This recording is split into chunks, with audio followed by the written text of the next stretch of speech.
الحمد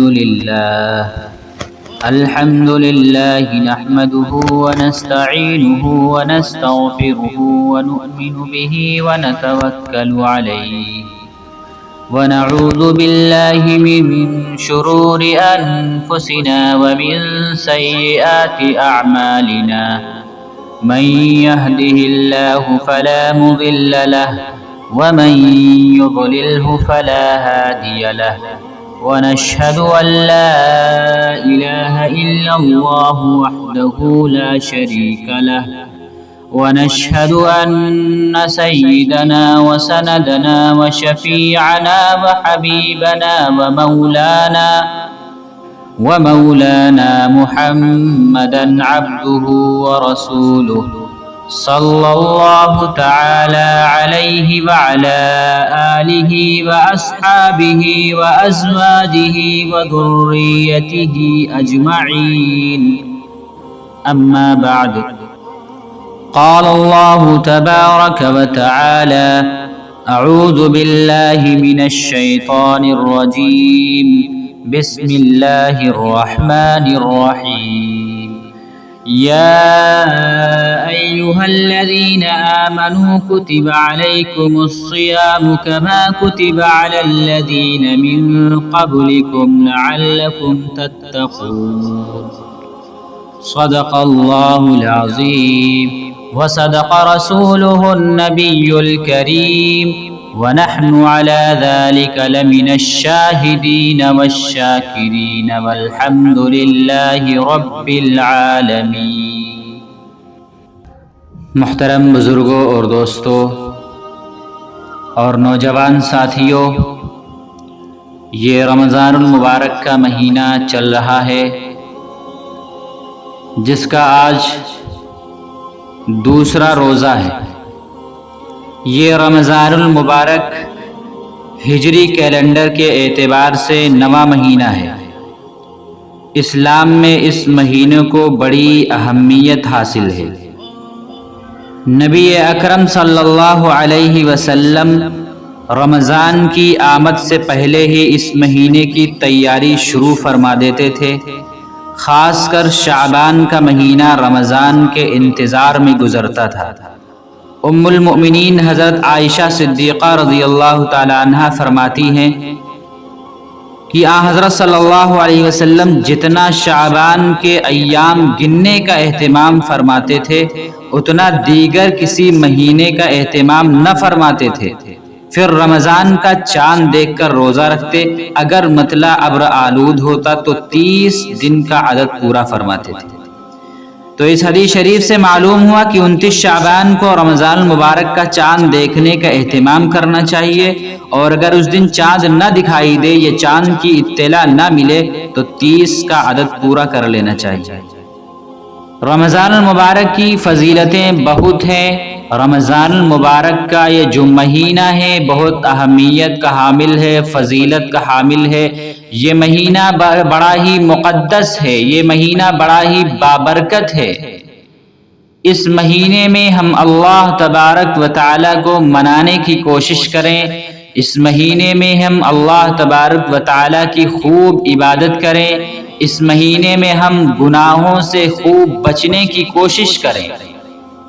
رمضان المبارک میں اللہ رب العالمین کی طرف سے بندوں کی بخشش کے بے شمار اسباب عام کر دیے جاتے ہیں، اور جو شخص بھی یقین کامل اور حصول ثواب کی نیت سے کوئی بھی عمل خیر انجام دیتا ہے تو اسے قبول کیا جاتا ہے، اور وہ عمل اس کے سابقہ گناہوں کی بخشش کا سبب بن جاتے ہیں۔ تو اس ماہ مبارک کے اندر ہم گناہوں سے بچنے کی کوشش کریں، اللہ تبارک و تعالیٰ کو منانے کی کوشش کریں، اور یاد رکھیے کہ رمضان المبارک کے اندر اللہ تبارک و تعالیٰ کے یہاں سے ثواب بڑھا دیا جاتا ہے۔ اسی طریقے سے اگر کوئی بندہ گناہ کرتا ہے تو گناہوں میں بھی اضافہ کر دیا جاتا ہے۔ اس لیے ہمیں ہر وقت ڈرتے رہنا چاہیے، اور یہ ہمیں ذہن میں رکھنا چاہیے کہ یہ رمضان المبارک کا مقدس اور بابرکت مہینہ چل رہا ہے، ہم اس میں گناہوں سے خوب بچنے کی کوشش کریں۔ حضرت سیدنا ابو ہریرہ رضی اللہ تعالی عنہ سے مروی ہے، نبی اکرم صلی اللہ علیہ وسلم نے ارشاد فرمایا کہ میری امت کو رمضان میں 5 ایسی امتیازی خوبیاں عطا فرمائی گئی ہیں جو کسی اور امت کو عطا نہیں کی گئی۔ فرمایا کہ پہلی خصوصیت جو ہے وہ یہ ہے کہ روزے دار کے منہ کی بو اللہ کے نزدیک مشک سے بھی زیادہ پسندیدہ ہے۔ روزے دار کو جو جب بھوک لگتی ہے، پیٹ خالی ہوتا ہے تو ایک طرح کی اندر سے بو نکلتی ہے، وہ اللہ تبارک و تعالیٰ کو بڑی ہی محبوب ہے، بڑی پسندیدہ ہے۔ دوسری خصوصیت، ان کے لیے سمندر کی مچھلیاں افطار کے وقت تک استغفار کرتی رہتی ہیں، ان کے لیے دعائے مغفرت کرتی رہتی ہیں۔ اور تیسری خصوصیت، اللہ تبارک و تعالی ہر روز اپنی جنت کو آراستہ فرماتا ہے، اس کو مزین فرماتا ہے، اس کو سجاتا ہے اور فرماتا ہے کہ اے جنت عنقریب میرے بندے تیرے پاس آئیں گے، مشقتیں جھیل کر کے، پریشانیاں جھیل کر کے تیرے اندر داخل ہوں گے۔ اور چوتھی خصوصیت یہ فرمائی کہ سرکش شیاطین رمضان میں قید کر دیے جاتے ہیں، جس کی وجہ سے وہ رمضان کے زمانے میں، رمضان کے مہینے میں ان برائیوں تک نہیں پہنچتے جن برائیوں کی طرف غیر رمضان میں پہنچ جاتے ہیں۔ اور پانچویں خصوصیت بیان فرمائی کہ رمضان کی آخری رات میں ان کے لیے مغفرت کا فیصلہ کیا جاتا ہے۔ آپ صلی اللہ علیہ وسلم سے عرض کیا گیا، یا رسول اللہ، کیا یہ مغفرت کی رات یہ شب قدر تو نہیں ہے؟ آپ صلی اللہ علیہ وسلم نے ارشاد فرمایا کہ نہیں، بلکہ دستور یہ ہے کہ کام ختم ہونے پر مزدور کو پوری مزدوری دے دی جاتی ہے، پوری اجرت اس کو ادا کر دی جاتی ہے۔ ابھی میں نے آپ حضرات کے سامنے خطبے میں ایک آیت پڑھی تھی، اللہ تبارک و تعالی ارشاد فرماتا ہے، یا ایھا الذین آمنوا کتب علیکم الصیام کما کتب علی الذین من قبلکم لعلکم تتقون، یا ایمان والو تم پر روزے فرض کیے گئے ہیں جیسا کہ تم سے پہلے لوگوں پر فرض کیے گئے تھے، پہلی امتوں پر فرض کیے گئے تھے، تاکہ تم پرہیزگار بن جاؤ، تمہارے اندر تقوی پیدا ہو جائے، تمہارے اندر اللہ کا ڈر پیدا ہو جائے۔ تو روزہ کب فرض ہوا؟ روزہ سن 2 ہجری میں فرض ہوا۔ شروع میں تو یہ سہولت دی گئی تھی، یہ حکم دیا گیا تھا کہ آدمی چاہے تو روزہ رکھ لے یا روزے کے بدلے میں فدیہ ادا کر دے۔ پھر کچھ عرصے کے بعد یہ اختیار ختم کر دیا گیا کہ اب ہر شخص کو روزہ رکھنا ہے، رمضان المبارک کے روزے فرض کر دیے گئے۔ اس آیت کریمہ کے ذریعے سے فمن شہد منکم الشہر فلیصمہ، جو شخص بھی رمضان کا مہینہ پائے، جس شخص کو بھی رمضان کا مہینہ میسر آئے، اس کو ضرور روزے رکھنے ہیں۔ اس آیت کے ذریعے سے اللہ رب العزت نے روزوں کو فرض قرار دے دیا۔ حضرت ابو امامہ باہلی رضی اللہ تعالیٰ عنہ فرماتے ہیں کہ میں نے حضور اکرم صلی اللہ علیہ وسلم سے عرض کیا، اے اللہ کے رسول صلی اللہ علیہ وسلم، مجھے کوئی ایسا عمل بتا دیں جو مجھے جنت تک پہنچا دے۔ تو آپ صلی اللہ علیہ وسلم نے فرمایا، علیک بالصوم فإنہ لا عدل لہ، تم روزے رکھا کرو۔ کیا فرمایا؟ تم روزے رکھا کرو، اس لیے کہ وہ بے مثال عمل ہے۔ تو کتنا بڑا عمل ہے روزہ رکھنا، اللہ تبارک و تعالیٰ کو بڑا محبوب ہے یہ عمل، بڑا پسندیدہ ہے یہ عمل۔ جنت میں داخلے کے وقت روزے داروں کو خصوصی اعزاز سے نوازا جائے گا، اور جنت کے 8 دروازوں میں سے ایک دروازہ خاص طور پر روزے داروں کے لیے بنایا گیا ہے، جس کا نام ریان ہے۔ اس خصوصی گیٹ سے، اس خصوصی دروازے سے انہی لوگوں کو داخل کیا جائے گا جو لوگ روزہ رکھا کرتے تھے، جن کو روزے کی عبادت سے خاص مناسبت تھی۔ نبی اکرم صلی اللہ علیہ وسلم نے ارشاد فرمایا، فی الجنۃ 8 ابواب منہا باب یسمى الریان لا يدخلہ الا الصائمون، کہ جنت کے 8 دروازے ہیں، ان میں ایک دروازہ ریان نام کا ہے، جس میں صرف اور صرف روزے دار ہی داخل ہوں گے۔ تو یہ روزے داروں کا اکرام ہے، یہ روزے داروں کا اعزاز ہے کہ ان کے لیے خصوصی گیٹ لگایا جائے گا، ان کے لیے خصوصی گیٹ بنایا گیا ہے، ایک دروازہ بنایا گیا ہے کہ اس میں صرف اور صرف روزے دار ہی داخل ہو سکتے ہیں۔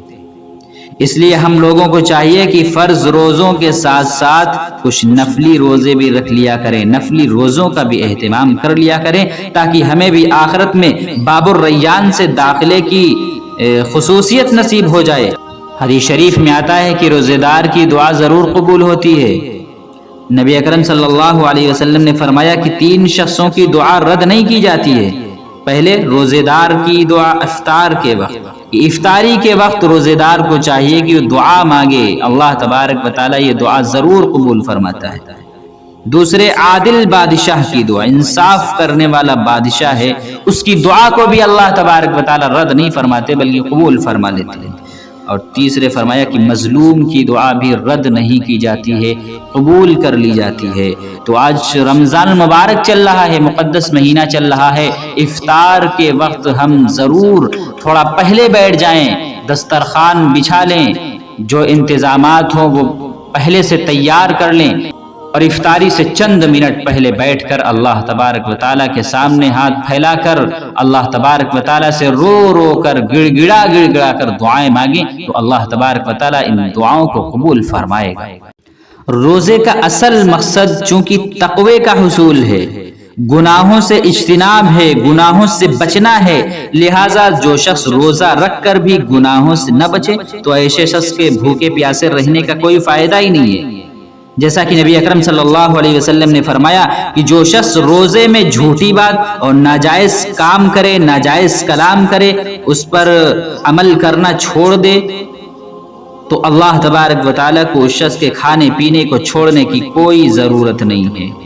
اس لیے ضروری ہے کہ ہر روزے دار روزہ رکھ کر گناہ سے بچنے کی ہر ممکن کوشش کرے، اور اگر کوئی دوسرا شخص اسے گناہ پر آمادہ بھی کرنا چاہے تو صبر اور ہمت سے کام لے کر اس سے بچنے کا اہتمام ضرور کرے۔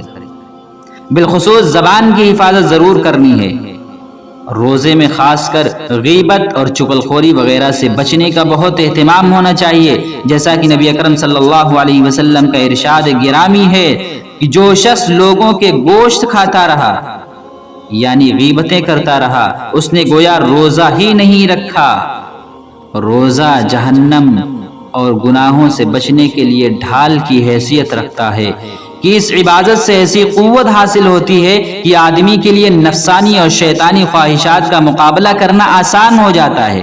نبی اکرم صلی اللہ علیہ وسلم نے ارشاد فرمایا الصوم جنۃ یستجن بها العبد من النار، کہ روزہ ایسی ڈھال ہے کہ جس سے بندہ جہنم سے بچاؤ کرتا ہے۔ ایک اور حدیث میں نبی اکرم صلی اللہ علیہ وسلم نے فرمایا کہ جو شخص رمضان کا روزہ رکھے اور اس کے حدود کی رعایت رکھے اور جن چیزوں کی نگہداشت کرنی چاہیے ان کی نگرانی کرے تو اس کے گزشتہ معاصی، اس کے گزشتہ گناہ معاف کر دیے جاتے ہیں۔ جس طرح مال کی زکوٰۃ اللہ تبارک و تعالیٰ نے فرض کی ہے، اسی طرح جسم کی بھی زکوٰۃ ہے۔ جسم اللہ تبارک و تعالیٰ کی ایک عظیم نعمت ہے جس سے انسان ہر وقت فائدہ اٹھاتا رہتا ہے۔ جسم کا ایک ایک عضو اس قدر قیمتی ہے کہ ساری دنیا کی دولت بھی اس کے مقابلے میں ہیچ ہے۔